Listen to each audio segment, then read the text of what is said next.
Selamat datang di X Undercover. Diharapkan kepada penonton setia X Undercover untuk menonton sampai akhir.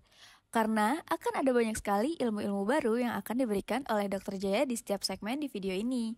Jangan lupa like, comment, subscribe, dan share untuk mensupport Dr. Jaya dan tim. Selamat menonton! Tapi itu juga perlu mental yang kuat lah. Tapi saya sih udah punya kebiasaan gini Pak ya. Ada caranya Pak ngadepin orang gitu. Orang yang begitu itu ngadepinnya gampang.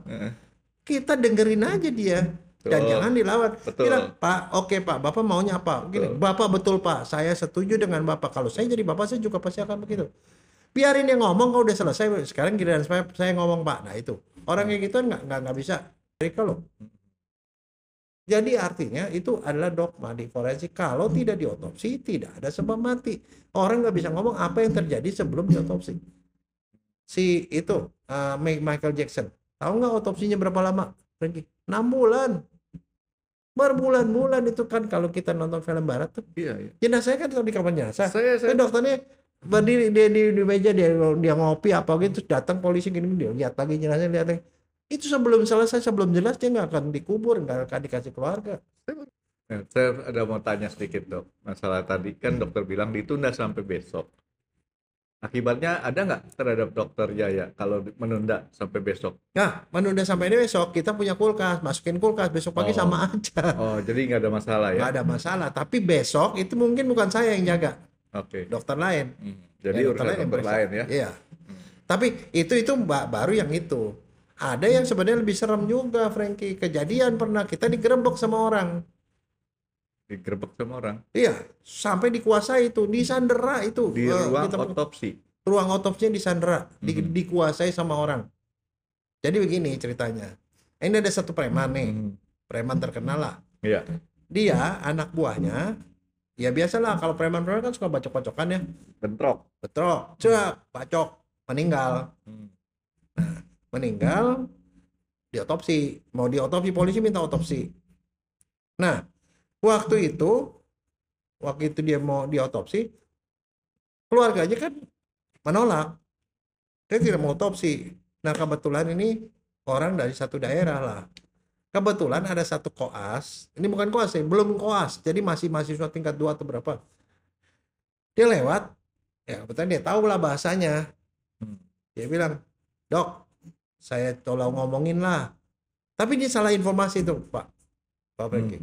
Salah informasi apa? Dia bilang begini, udahlah, kalau ini memang perintah polisi suruh diotopsi. Diotopsi tuh kagak dibelah kok.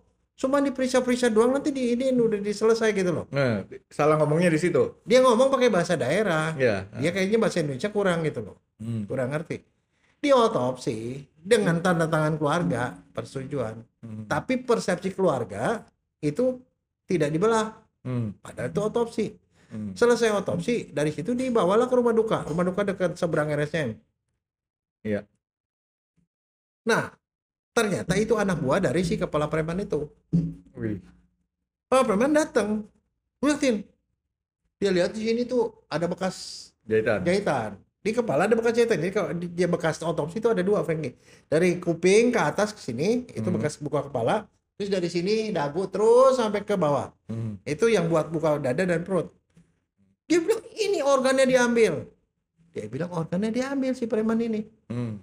Diambil buat transplantasi katanya. Wah, dia ngamuk-ngamuk.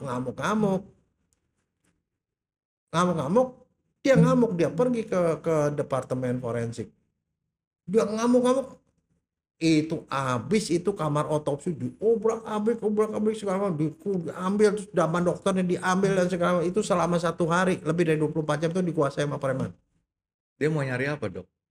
Dia ngamuk karena dia bilang dokter itu mengambil organ temennya. Nah, belakangan kita baru tahu ternyata dia tersinggung karena sebenarnya si preman itu udah pernah juga otopsi anak buahnya ke tempat kita. Tapi setiap kali sebelum otopsi minta izin dia dulu sebagai bos. Oh. Dia tersinggung, kenapa nih diotopsi kok gua kagak dikasih tahu lah. Itu bukan kewajiban kita lah kasih tahu. Betul nggak? Nah, udah gitu dia ambil alasannya. Sampai akhirnya ada dokter dari kita datang ke rumah duka di seberang itu untuk dibuka. Ini dibuka, dituasi unyuk. Nih, parunya ada nih.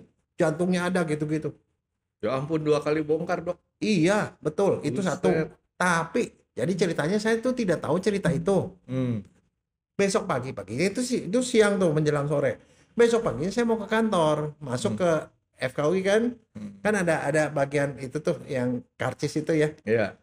Begitu masuk itu, dokter forensik ya? Iya, kenapa? Jangan ke situ, pergi ke dekanat aja.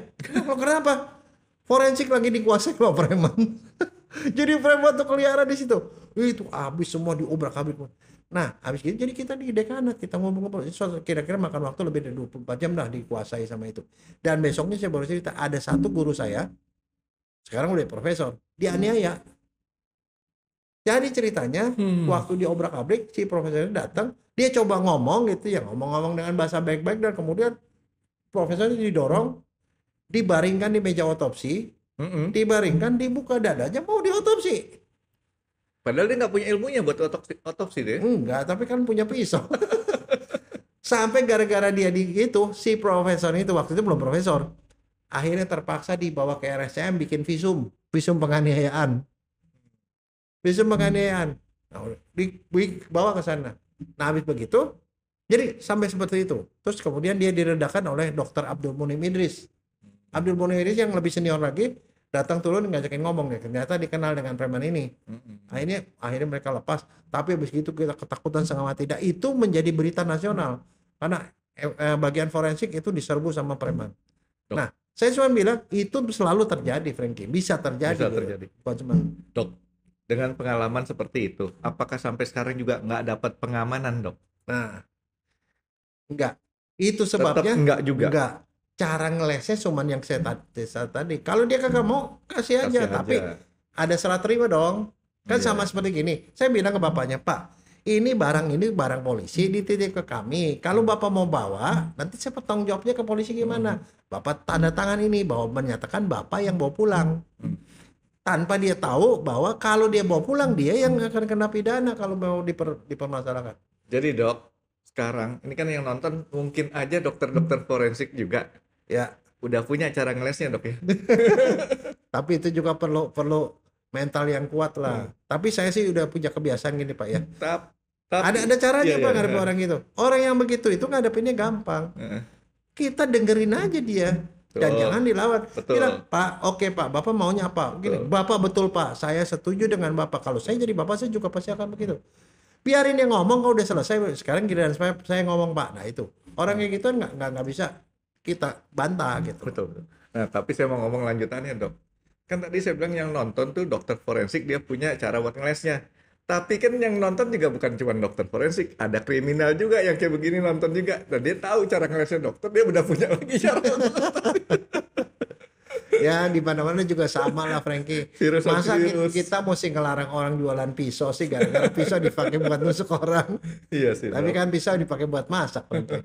Itu sampai segitu bahayanya dok ya. Nah terus kalau untuk di pengadilan sendiri, dokter tadi sebutin belum apa-apa kalau nggak datang diancam dengan hukuman, aturan kan dok, ya kan? Terus pasti kan dokter memberikan satu keterangan yang sifatnya bisa meringankan, kayak tadi terhadap si preman itu kan dokter meringankan, bisa juga memberatkan ya dok ya? Iya. Ancaman juga ada kan dok ya, seperti itu dok ya? Sering dok ya kayak gitu terjadi. Sering, dok. Tapi kadang-kadang ada juga tuh sebenarnya akibatnya tuh yang sebenarnya mengenakan Frankie kalau dokternya tidak jujur. Nah itu ceritanya profesor saya bukan saya. Jadi ada direktur lagi mimpin rapat, tiba-tiba serangan jantung Frankie. Jatuh. Dia kepalanya bentok ke sini. Luka berdarah. Terus mati. Meninggal.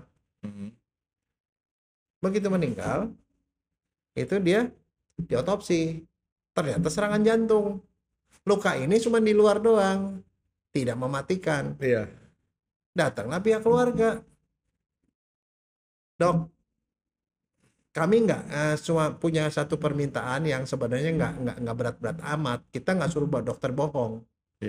Cuman dokter jangan ceritakan soal jantung yang ada serangan jantung itu. Asuransi ini dok. Ya dokter ceritanya ada luka di sini. Udah gitu aja.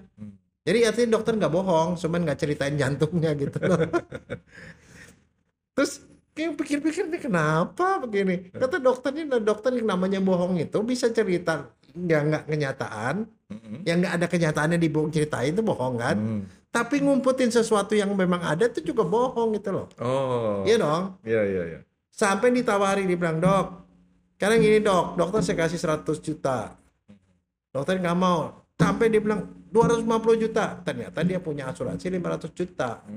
Kalau dia kecelakaan, itu dia akan dapat segede itu. Dokter mau dikasih separuh. Cuman caranya gitu loh. Nah dokternya bilang, saya kasih tahu sama kamu ya. Jangankan kamu, kalau seandainya seorang presiden sekalipun minta saya untuk itu, saya tetap tidak akan tulis. Karena dokter itu ada sumpahnya gitu loh.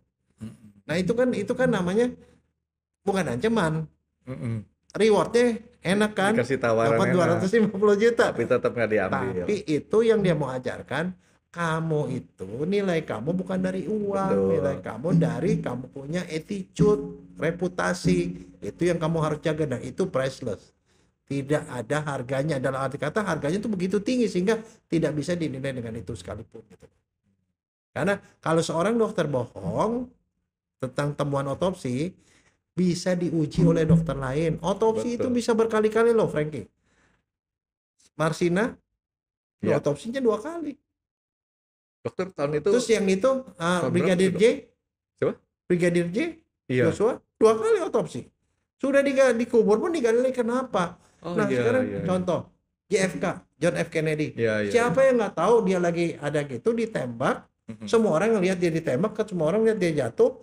Tapi dibilang dia mati ditembak, diotopsi dulu kan. Presiden Amerika loh. Jadi artinya itu adalah dogma di forensik. Kalau tidak diotopsi, tidak ada sebab mati. Orang nggak bisa ngomong apa yang terjadi sebelum diotopsi. Si itu Michael Jackson, tahu nggak otopsinya berapa lama? 6 bulan. Berbulan-bulan itu kan kalau kita nonton film barat tuh. Iya. Jenazahnya kan tetap di kamar jenazah. Saya dokternya berdiri di meja, dia ngopi apa gitu, terus datang polisi gini, dia lihat lagi jenazahnya, lihat lagi. Itu sebelum jelas dia nggak akan dikubur, nggak akan dikasih keluarga. Saya baru tahu tuh Michael Jackson sampai 6 bulan ya. Iya, coba aja cari. Marilyn Monroe tetap aja dia harus diotopsi. Semua diotopsi di mana-mana. Bruce Lee otopsi, ya kan? Jadi tahun 73 itu meninggalnya. Dan itu aturan yang sampai sekarang juga tetap berlaku, Frankie, sampai kapanpun. Berarti dokter ini jangan sampai dok ya diancam sampai orang yang nggak punya pengalaman otopsi mau diotopsi.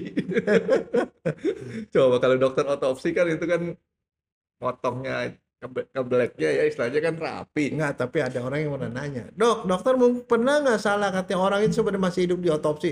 Saya bilang, mungkin nggak sih? Coba kamu pikirnya logikanya. Orang masih hidup diotopsi. Iya. Logikanya nggak mungkin dok. Nggak mungkin, karena kenapa? Kan kita periksa luar. Iya. Sebagai dokter tetap kita kan pegang ada nadinya apa enggak. Iya. Dan kalau dia masih hidup, dipotong sedikit kan pasti berdarah. Kalau orang udah mati kan nggak keluar darah. Ya dong. Jadi dokter itu sebelum otopsi periksa luar dulu. Periksa luar, baru diotopsi kan. Nggak mungkin lah masih hidup. Mungkin ya berarti. Jawaban saya benar ya.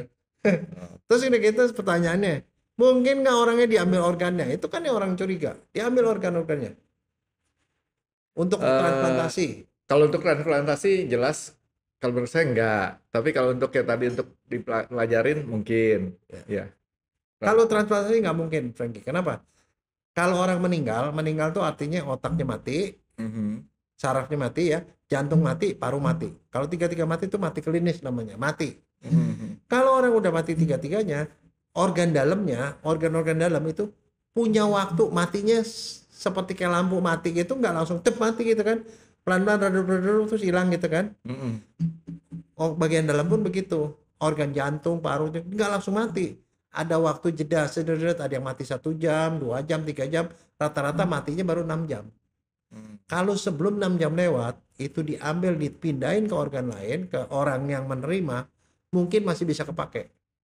Tapi begitu 6 jam lewat, itu organnya udah mati. Jadi dimasukin sama seperti kita nempelin benda mati ke orang itu, dia nggak bakal numbuh, nggak bakal ada gunanya. Nah biasanya kalau donor jenazah, orang mati nih, matinya mati otaknya mati, tapi jantung paru masih berdenyut. Nah itu bisa diambil organnya tuh ditaruh, diawetkan di dalam formula tertentu, atau dibikin sirkulasinya jalan terus, organnya jadi masih dapat darah, dapat oksigen, baru dipindahin. Oke, Dok, sedikit Jadi- ada saya mau. Oke, sorry saya potong nih. Ini ada ke apa? Tadi dokter sebutkan mati itu ada proses matinya 1 jam, 2 jam sampai 6 jam. Tapi itu prosesnya adalah tetap terus ke arah menuju artinya berhentinya bekerja organ tersebut. Tidak kemudian 1 jam 2 jam mati terus kemudian jadi bagus lagi. Enggak. Ya. Nah kalau dibalik lagi itu namanya mati suri. Jarang Nah, ya. 2 jam kesempatan. 2 jam saja. Dalam 2 jam tuh kalau dia memang mati suri dia akan balik lagi. Lewat daripada 2 jam Enggak. impossible. Statistik nggak ngomong, bukan. Ya. Itu bukan kepastian tapi statistik Ya. ngomong. Makanya biasanya nih kalau yang punya keluarga dirawat di rumah sakit terus meninggal, sebelum lewat 2 jam biasanya belum boleh dibawa pulang jenazahnya. Jadi jenazah orang ini meninggal, dinyatakan meninggal oleh dokter, terus kan jenazahnya ditutupin tuh sama selimut, kain putih, ditutup kan, ditaruh di situ Frankie, nggak dibawa ke kamar jenazah. Kemudian keluarganya ngurus surat, lunasi rumah sakit, balikin obat. Setelah lewat 2 jam baru boleh bawa pulang. Kenapa? Kan dalam 2 jam itu dia bisa bangun lagi. Kalau dia bangun lagi, berarti belum mati kan. Jadi surat kematian nggak keluar. Apa resikonya surat kematian keluar? Misalnya contoh nih, dokter penakut nih. Ada orang, jantungnya stop, parunya stop, nadinya stop. Kasih surat kematian, setengah jam dibawa pulang ke rumah. Lagi disembayangin tiba-tiba dibangun Frankie. Karena mati suri kan. Surat kematian udah keluar kan.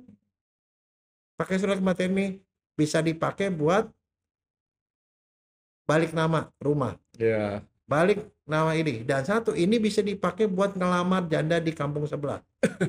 Tanpa izin istri kan, kalau mau kawin lagi kan mesti izin istri tua. Iya. Nah kalau ada surat ini kan nggak perlu.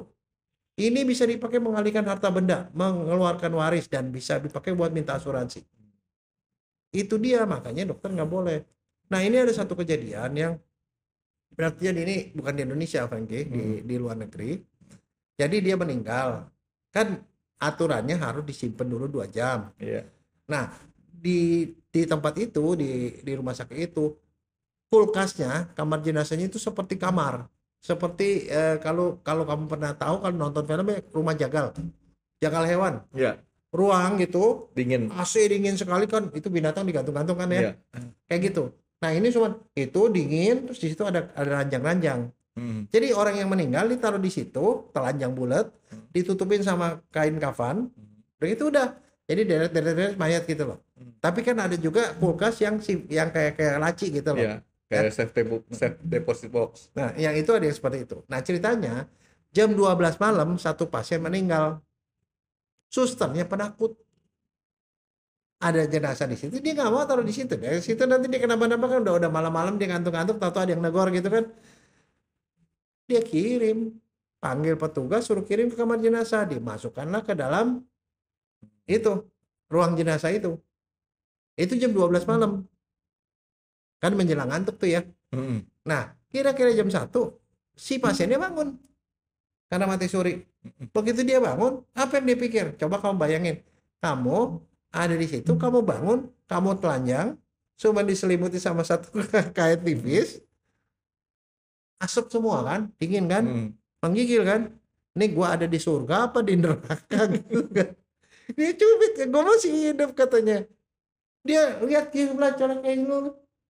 Udah kepada kaku semua, ketakutan lah. Kamu kebayang nggak? Kamu terjebak di dalam kamar yang isinya mayat semua. Yeah. Dia pagi ke pintu kan terkunci, digedor-gedor, duk. Ada orang yang lewat di kamar jenazah, ada kedoran dari dalam. Kira-kira kalau kamu orang yang lewat, apa yang kamu pikir?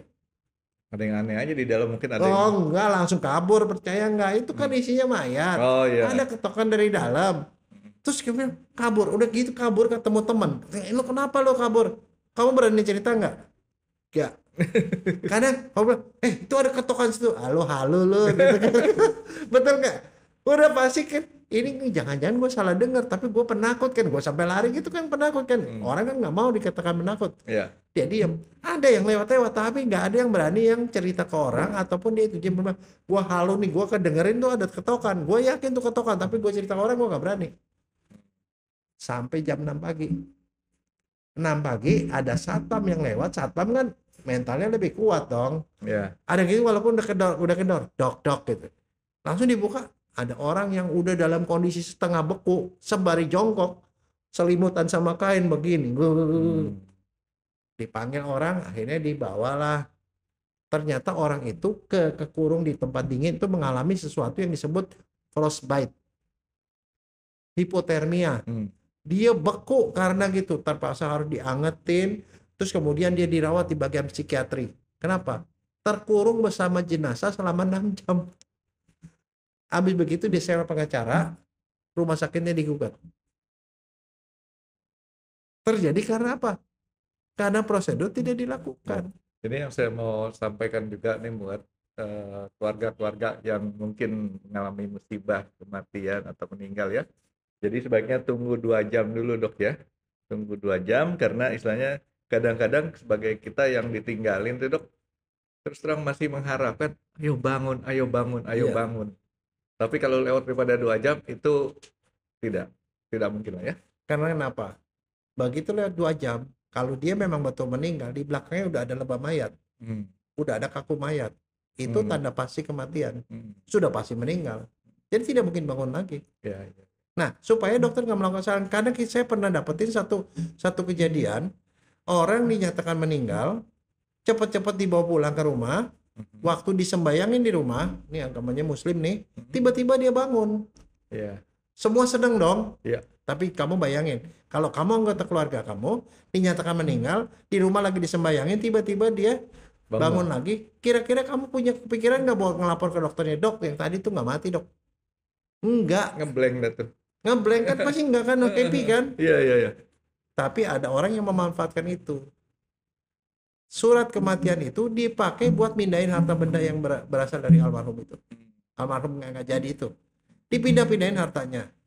Dipakai buat ngeklaim asuransi. Seandainya dokter sudah ngeluarin surat kematian, kan ada filenya di dokter. Dari file itu dia pergi ke asuransi, minta form asuransi, form itu dibawa ke dokter. Dok, ini istri saya yang meninggal kemarin, tolong diisiin kan sama dokternya kan? Iya. Meninggal karena gini-gini. Karena tadi ada kejadian. Padahal orangnya masih mati, masih hidup. Asuransi bisa bobol, warisan bisa copot, segala balik nama, dan termasuk dia bisa kawin lagi tuh tanpa izin. Nah, itu terjadi karena apa? Karena kesalahan dokter yang mengeluarkan itu tanpa prosedur yang benar. Tidak sesuai SOP lah ya. Ya. Kecuali, ini ada kecualinya. Kalau dokternya itu memang dokter yang jago, yang sudah tahu ini sih nggak mungkin bisa hidup lagi gitu. Tapi kalau secara umum 2 jam. 2 jam. Dan 2 jam itu tidak ditaruh di kamar jenazah. Ditaruhnya tetap di ruangan yang sama. Setelah 2 jam baru dipindah kamar jenazah, baru boleh bawa pulang. Gitu loh. Iya dok ya, aduh pengalaman dokter nih bikin saya agak lemas juga. Jadi mesti nunggu dulu, saya kumpulin tenaga dulu dok. Kita makan dulu dok. Iya. Ntar kita lanjutin lagi dok. Terima kasih sudah menonton X Undercover. Jangan lupa like, comment, dan subscribe. Dan ditunggu ya video-video kami selanjutnya. Nah, buat kalian, jika ada pertanyaan untuk Dr. Jaya, boleh banget komen di bawah. See you guys.